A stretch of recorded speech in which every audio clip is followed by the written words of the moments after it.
Paminsan-minsan naririnig natin yung katagang kahit ikamatay ko. Minsan sa mga drama ng pamilya, may it be in the teleserye or in a real life, no? Parents will say, kahit ikamatay ko, makatapos lang kayo sa pag-aaral. O mga ganon. Kahit ikamatay ko, may sa ayos lang kayong lahat. O kaya kahit ikamatay ko, basta ligtas lang kayo.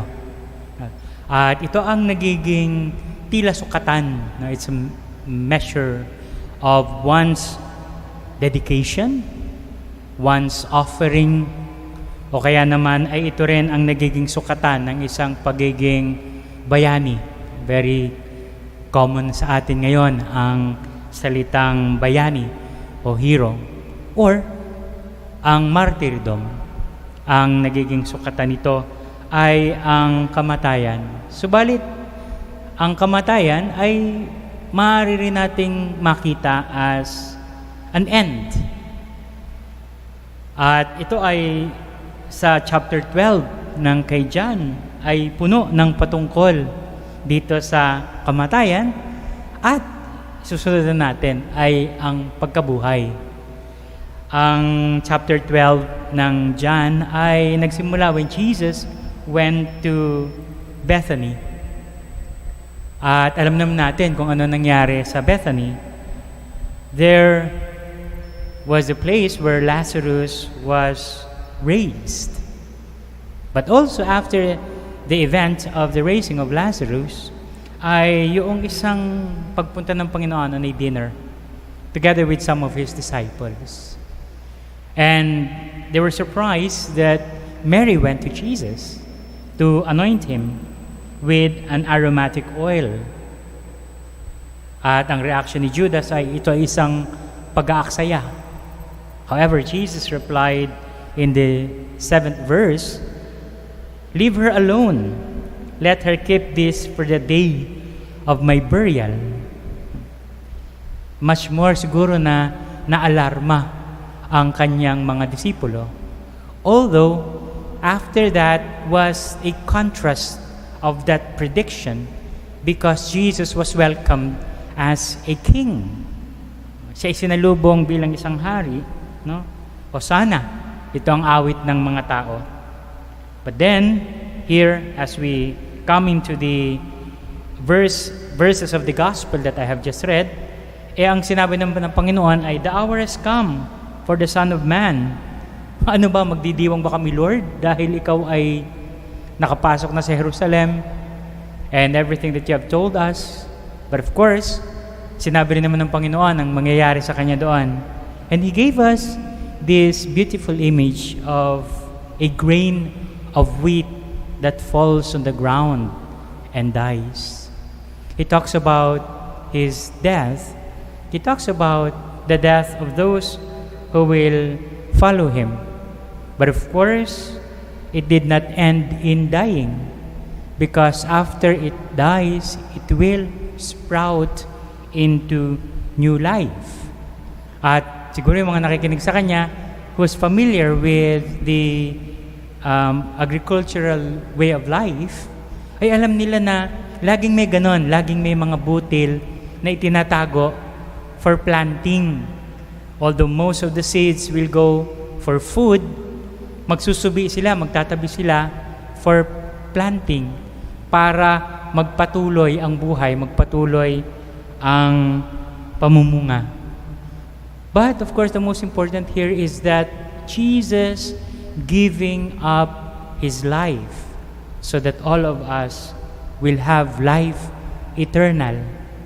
At nabanggit niya rito tungkol sa kanyang mga alagad na wherever I am, I want my disciples to be with me.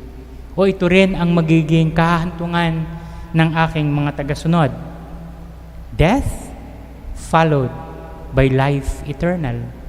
And that was the life of our deacon, saint, martyr of today, Saint Lawrence, a saint known for his generosity for the poor and also his loyalty. He became a deacon in the time of Pope Sixtus II. who was also martyred because of faith in the time of Emperor Valerian. At para sa kanila ay nothing was wasted, no? Because of that sacrifice done for Christ. At ano ito para sa atin? Well, siguro tayo rin may mga mumunting sakripisyong ginagawa, no, parents sa kanilang mga anak, or ganun din ang mga anak sa kanilang magulang, kaibigan sa kapwa kaibigan, o sa isang stranger, o sa hindi kilala. At napakadami nating kwento niyan, no, lalo na ngayong panahon natin, the time we're in, the challenge of pandemic is still lingering. Kaya nga itong pandemyang ito, ang marami, ang may malalim na pananampalataya, ay tinitingnan ito na isang pagkakataon, opportunity, rather than a hindrance. Ito ay ang pagkakataon na mapatunayan natin sa Diyos at sa ating sarili na ang ating pagtulong, ang ating pagmamahal, ang ating sakripisyo sa kapwa ay may patutunguhan. And we learn from the first reading of today, no, very realistic, very practical. Kung babalikan natin yung second letter of Paul to the Corinthians, o anong sabi niya rito? Whoever sows sparingly will also reap sparingly, and whoever sows bountifully will also reap bountifully. At ang Panginoon ay naghasik bountifully, no, by giving up His life. And what was the fruit of that? Yun, yung sinasabi na that grain of wheat fell on the ground and grew and bore fruit. Tayo ang naging bunga niyan. At sa ganitong paraan ay sinusundan natin si Jesus na naghasik ng lubos, nagsaboy ng lubos. Hindi yung paunti-unti.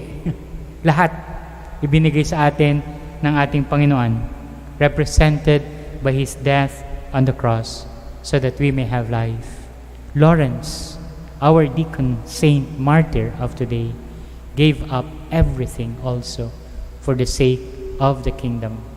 And our part, may it serve as not only a challenge, but an inspiration na kahit na may bahid ng paghihirap, or in the end ay may kalakip na kamatayan ang ating ginagawa para sa Diyos, ay huwag tayong mangamba, sapagkat batid ng Diyos ang gantimpalang ibibigay sa atin, at yan ay ang buhay na Kanyang ibinigay sa lahat ng mga sumusunod sa Kanya. Amen.